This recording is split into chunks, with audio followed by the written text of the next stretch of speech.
Hello friends, मैं विनय निर्भीक। Friends, आपका एक बार फिर से हमारे चैनल पे स्वागत है।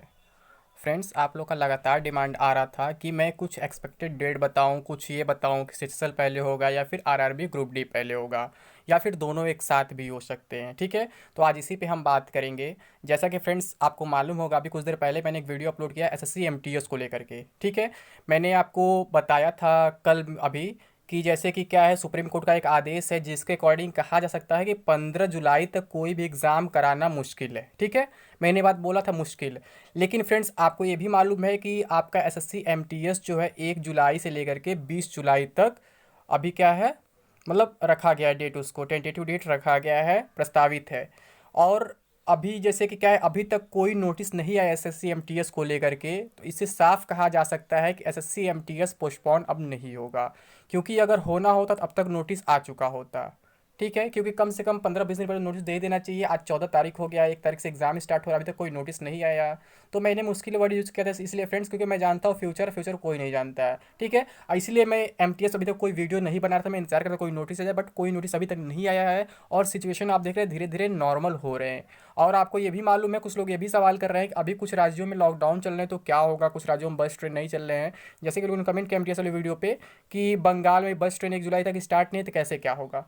तो फ्रेंड्स, आपको एक बात मालूम होना चाहिए कि एसएससी का एग्ज़ाम जो है रीजनल होता है। रीजनल मतलब क्षेत्रीय हिसाब से होता है, यानी कि कुछ जगह करा भी सकते, कुछ जगह नहीं करा सकते। अभी आपको मालूम होगा, जब बंगाल इलेक्शन चल रहा था तभी एसएससी सीएचएसएल एग्जाम चल रहा था, तो एसएससी सीएचएसएल बाकी जगह कराया गया, लेकिन बंगाल में नहीं कराया गया उस टाइम। क्यों? क्योंकि बंगाल में इलेक्शन था। और बंगाल शायद ईआर बोलते हैं, ईस्टर्न रीजन बोलते हैं। ठीक है, तो वो अभी भी एसएससी एमटीएस में भी चीज़ फॉलो हो सकता है। अगर जिस रीजन में कुछ इशू होगा उस रीजन के एग्जाम को रोका जा सकता है, बाकी रीजन का एग्जाम कराया जा सकता है। लेकिन रेलवे के केस में ऐसा नहीं है। रेलवे केस में ऐसा क्यों नहीं है? क्योंकि रेलवे केस जो है, रेलवे में क्या हो रहा है, अब सारे एग्जाम्स आरआरबी करा रहे हैं, ना कि आरआरसी करा रहा है। अगर आरआरसी कराता तो उसका भी रीजन वाइज अलग अलग होता, लेकिन जब आरआरबी कराता है तो ऑल इंडिया पे सेम एक ही एग्जाम कराता है। ठीक है फ्रेंड्स, तो यहाँ पे क्या है कि इस हिसाब से कहा जा सकता है कि एसएससी एमटीएस का पोस्टपोन होने के चांसेस अब बहुत कम है, अब अपने टाइम पे हो जाएगा। और अगर हम बात करें सीएचएसएल और आरआरबी ग्रुप डी का, तो फ्रेंड्स आपको एक बात मालूम है कि जैसे मैं बोला, ग्रुप डी जो है उसको क्या है, आरआरबी करा रहे हैं, ऑल इंडिया लेवल पे कराएगा। और सीएचएसएल जो है रीजन वाइज हो सकता है। और एक और रीज़न है फ्रेंड्स, आपको मालूम है कि एसएससी का एक फिक्स कैलेंडर होता है जिसमें हर साल एग्ज़ाम कराना ही कराना होता है। भले वो एमटीएस का एग्ज़ाम ना कराएं, लेकिन क्या होता है, सीजीएल और सीएचएसएल लगभग फिक्स होते हैं। और आपको मालूम है सीजीएल भी पोस्टपोन हो चुका है, तो आप लोग उसके डेट की भी चिंता कर रहे होंगे, उसका एग्ज़ाम डेट कब है, कब होगा, कैसे होगा। ठीक है, तो मुझे यही लगता है कि सबसे पहला एग्ज़ाम तो आपको आरआरबी एनटीपीसी का होगा। क्योंकि आपको मालूम है कि सबसे पहला एग्जाम एनटीपीसी पोस्टपोन हुआ था, अगर देखा जाए इधर तो। जैसे एनटीपीसी हुआ, फिर आपका सीएचएसएल हुआ था, फिर सीजीएल हुआ था, और ग्रुप डी का तो अभी तक कोई शेड्यूल भी नहीं आया है। तो ग्रुप डी के बारे में बहुत ज़्यादा कुछ अभी नहीं कहा जा सकता है कि ग्रुप डी कब होने वाला है। आप लोग बार बार पूछ रहे हो ग्रुप डी कब होगा, तो अभी कुछ नहीं कहा जा सकता फ्रेंड्स उस पर। क्या है कि मुझे फंसना नहीं है, क्योंकि जब उसका शेड्यूल अभी तक दिया ही नहीं गया है आरआरबी की तरफ से। और आपको मालूम है, एक बार रेल मंत्री साहब ने ट्वीट करके बताया था कि हम सारा कैलेंडर जारी कर चुके हैं, बार बार से हम बात नहीं करेंगे। और फिर बाद में पता चला, न्यूज़ में आ रहा है कि आरआरबी चेयरमैन वगैरह बोल रहे हैं कि अभी तक उसको लेके हमने कोई तैयारी नहीं किया है और ना ही कोई शेड्यूल जारी किया जाएगा, मतलब गया अभी तक। तो हम किसकी बात को सही माने, किसकी बात गलत माने, इसलिए कन्फ्यूजन उसमें बना हुआ है। एक लोग कह रहे हैं कि हम कैलेंडर दे चुके हैं, एक लोग कह रहे हैं हमें कुछ किया ही नहीं, इसमें कोई तैयारी ही नहीं हुआ है। ठीक है, तो ग्रुप डी का एग्जैक्ट डेट बताना अभी तक सही नहीं है। ठीक है, अभी के हिसाब से बस यही कहेंगे कि आप लोग प्रिपरेशन करते रहें, अदरवाइज आप लोगों को प्रॉब्लम हो सकता है। हाँ, ये फिक्स है, सबसे पहला एग्जाम आपका आरआरबी एनटीपीसी होगा, जितने पोस्टपोन एग्जाम्स हैं। मैं यहाँ एसएससी एमटीएस को इंक्लूड नहीं कर रहा हूँ, क्योंकि अभी तक वो पोस्टपोन नहीं हुआ है, तो वो अपने डेट पे हो सकता है। और अगर हम बात करें सीएसएसएल और ग्रुप डी में कौन पहले हो सकता है, तो अगर पहले बाद की हम बात करें तो फ्रेंड्स, पहले बाद में एसएससी सीएसएसएल ही पहले आएगा प्रेफरेंस पे। क्योंकि मैं बताया कि इनका एक कैलेंडर फिक्स होता है, इन्हें हर साल एग्जाम कराना होता है। बट रेलवे में ऐसा नहीं है। आप जाने रेलवे की भर्ती 2019 के 2021 में कराया जा रहा है, अभी भी कन्फ्यूजन बना होगा कि नहीं होगा। ठीक है, और इसके साथ अगर एक तीसरा ऑप्शन ये होता है कि दोनों एग्जाम एक साथ हो सकते हैं, क्योंकि दोनों एग्जाम टीसीएस करा रहा है और सेंटर सारे टीसीएस के ही हैं। तो चाहे तो टीसीएस क्या कर सकता है, कुछ सेंटर पे आरआरबी ग्रुप डी करा सकता है, कुछ सेंटर पे एसएससी सीएसएसएल करा सकता है, तो ये भी पॉसिबिलिटी है। लेकिन जो भी एग्जाम्स होंगे फ्रेंड्स, अगस्त के ही आसपास होंगे, जुलाई में चांसेस कम दिख रहे हैं।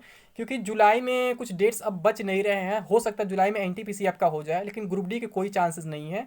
ठीक है, और यहाँ तक कह सकते हैं सीएचएसएल का भी कोई चांस नहीं है, क्योंकि टाइम लगेगा कोई भी एग्जाम शेड्यूल वगैरह होने में। अभी सिचुएशन थोड़ा नॉर्मल में टाइम लगेगा। एसएससी के समय मैं बता दिया कि रीजन वाइज हो सकता है एग्जाम, बट रेलवे के एग्जाम्स ऐसे नहीं हो सकते हैं। और अगर हम सीजीएल का बात करें तो फ्रेंड्स, सीजीएल भी आपका अगस्त महीने में ही हो सकता है, भले ग्रुप डी हो चाहे ना हो उसके साथ, लेकिन जब सीएचएसएल होगा उसके जस्ट बाद आपका सीजीएल भी हो जाएगा, क्योंकि उसी के बाद लगा हुआ था, शेड्यूल था ऑलरेडी। तो जब सीएचएसएल होगा उसके जस्ट बाद सीजीएल हो जाएगा, लेकिन इन दोनों से पहले ये कंफर्म है कि पहले आपका आरआरबी एनटीपीसी एग्जाम होगा, उसके बाद ही कोई एग्जाम होगा। तो हमको यही लगता है कि 1 से 20 जुलाई तक आपका एसएससी एमटीएस हो जाएगा, फिर उसके बाद आपका 2 या 3 दिन में आपका आरआरबी एनटीपीसी हो जाएगा, क्योंकि 3 लाख कैंडिडेट्स केवल बचे हुए हैं, तो हो सकता है जुलाई के लास्ट में हो जाए या फिर अगस्त में भी जा सकता है, उसका कोई कंफर्मेशन अभी तक नहीं है। और फिर जस्ट उसके बाद आपका सीएचएसएल स्टार्ट हो जाएगा अगस्त में, और फिर उसके बाद सीजीएल भी हो जाएगा, और हो सकता है इसी के साथ आपका ग्रुप डी भी अगस्त में स्टार्ट हो जाए, या फिर अभी टाइम लगे, क्योंकि अभी उस पर कोई काम नहीं हुआ है। ऐसा आरआरबी चेयरमैन ने बताया था कि अभी उस पर कुछ भी हम डिसीजन नहीं लिए हैं, तो कुछ भी हो सकता है। लेकिन यही कहेंगे सीजीएल सीएसएसएल के मामले में कि दोनों एग्जाम्स अगस्त में होने के मोस्ट प्रोबेबिलिटी है, बहुत ज़्यादा चांसेस है। ठीक है फ्रेंड्स, उम्मीद करता हूँ आप लोग का सारा कन्फ्यूजन दूर हो गया होगा कि कब कौन सा एग्जाम हो सकता है, यानी कि मैक्सिमम कह सकते हैं कि अगस्त तक आपके सारे एग्जाम्स स्टार्ट हो जाएंगे। ठीक है, जुलाई में कम चांसेस अभी दिख रहे हैं, जुलाई में एक हमको दिख रहा है कि एसएससी एमटीएस हो सकता है। ठीक है, इसका रीज़न क्या है कि ये रीजनल एग्ज़ाम है, मतलब रीजन वाइज भी कराया जा सकता है। ठीक है, और भले वो ऑर्डर आया था, उस ऑर्डर में मैंने ये नहीं कहा था कि एग्ज़ाम होंगे ही नहीं 15 जुलाई तक, मैंने वो बोला था कि चांसेस कम है, मतलब कि मुश्किल है। तो ये एग्ज़ाम्स हो सकते हैं अपने टाइम पे, और भाई बहुत सारे एग्ज़ाम्स पोस्टपोन हुए, आपको मालूम है, एएसआरबी एलडीसी वगैरह पोस्टपोन हुआ था। और अब मान लीजिए अभी आपका वो एसबीआई का जो था अप्रेंटिस अभी तक एग्ज़ाम नहीं हो पाया, एसबीआई क्लर्क एग्ज़ाम पोस्टपोन हुआ, तो जुलाई में होना है, उसका तय लगभग माना जा रहा है कि जुलाई में हो जाएगा, भले एमटीएस चलता रहेगा, उसी के आसपास वो भी हो जाएगा। क्योंकि ऐसा कई बार हो चुका है, मैं बोला ना, जब सेंटर सब टीसीएस का ही है तो मैनेज कर लेता अपने हिसाब से कि कुछ कैंडिडेट्स इधर रख देगा, कुछ कैंडिडेट्स उधर रखेगा, कुछ सेंटर यहाँ दे देगा, कुछ सेंटर वहाँ दे देगा, तो मैनेज हो जाता है, उसमें बहुत बड़ा इशू नहीं है। दो एग्जाम्स एक साथ हो सकते हैं, बस प्रॉब्लम उनके लिए है कि जो दोनों एग्जाम के लिए अप्लाई किए हुए होते हैं। ठीक है, तो ये आपका प्रॉब्लम है, ये टीसीएस का प्रॉब्लम नहीं है, ये ऑर्गेनाइजेशन का प्रॉब्लम नहीं है, ये कमीशन का प्रॉब्लम नहीं है, ये आपके ऊपर डिपेंड करता है कि आप क्या करते हैं, किस एग्जाम को देने जाते हैं, किस एग्जाम को आप छोड़ देते हैं, किस एग्जाम को आप स्किप करते हैं। तो फ्रेंड्स, मेरी आपसे बस यही अपील है कि आप लोग केवल प्रिपरेशन पे फोकस करें। अब धीरे धीरे सिचुएशंस नॉर्मल हो रहे हैं, एग्जाम्स धीरे धीरे स्टार्ट हो सकते हैं। ठीक है, श्योर कुछ नहीं, क्योंकि फ्यूचर है, फ्यूचर कोई नहीं जानता है, हो सकता है नॉर्मल फिर से सिचुएशन फिर से खराब हो जाए, क्योंकि आपको मालूम है कि कुछ जगह पे तीसरी फेज आ चुकी है। ठीक है, तीसरी लहर आ चुकी है, तीसरी वेव, तो हो सकता है इंडिया में भी ऐसा कुछ हो जाए, तो कोई कुछ नहीं कह सकता। इसलिए मैं आपसे कहूँगा कि हमेशा पॉजिटिव बने रहें, हमेशा एग्जाम का प्रिपरेशन करते रहें, ताकि कभी भी एग्जाम हो और आप उसमें अच्छा कर सके। अदरवाइज केवल एग्जाम डेट्स के पीछे भागेंगे तो आप कभी कुछ कर नहीं पाएंगे। जैसे मैं हमेशा आपसे कहता हूँ, आप लोग केवल प्रिपरेशन करें, बाकी कुछ ना करें, बाकी जो होगा वो आपका ऑर्गेनाइजेशन डिसाइड करेगा, आपका कमीशन डिसाइड करेगा, आपका बोर्ड डिसाइड करेगा, वो एग्जाम कराएगा कि नहीं कराएगा, और कराएगा तो कब कराएगा। बस एक एक्सपेक्टेड डेट देना था, मैं दे चुका हूँ कि मुझे लगता है एसएससी के जो दोनों एग्जाम्स बच जा रहे हैं, सीएसएसएल और सीजीएल, वो आपके अगस्त में हो जाएंगे। और जो एमटीएस वो मुझे लगता है अपने टाइम पे ही होगा, क्योंकि अभी तक कोई नोटिस नहीं आया है। ठीक है, और अगर किसी स्टेट में इशू है तो उस रीजन का एग्जाम रोक दिया जाएगा, बाकी का एग्जाम कराया जा सकता है। लेकिन ग्रुप डी का क्या मामला है फ्रेंड्स, ग्रुप डी का भी कोई कंफर्मेशन नहीं है, तो कुछ कह नहीं सकता हूँ कि अगस्त में होगा फिर नहीं होगा, लेकिन एनटीपीसी लगता है कि जुलाई के लास्ट वीक तक हो सकता है। ठीक है फ्रेंड्स, तो अभी के लिए बस इतना है। थैंक यू, जय हिंद, जय भारत।